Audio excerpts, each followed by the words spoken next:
सध्या सगळीकडे गणेशोत्सवाचे वातावरण आपल्याला बघायला मिळत आहे. ठिकठिकाणी प्रत्येक घरी मोठ्या उत्साहात आणि मोठ्या आनंदात बाप्पाचे आगमन केले जात आहे. वेगवेगळे देखावे सार्वजनिक मंडळातच नाही तर घरगुती गणेशांसमोरही साकारले जाते.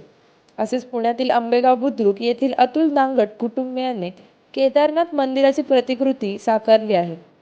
हुबेहूब केदारनाथ मंदिरासारखे व केदारनाथ मंदिरामागे असणाऱ्या टेकड्या साकारल्या आहेत. मंदिरावरती आकर्षक रोषणाई केली गेली आहे. परिसरात नागरिकांची दांगट कुटुंबियांच्या घरी केदारनाथ मंदिराची प्रतिकृती बघण्यासाठी गर्दी होत आहे.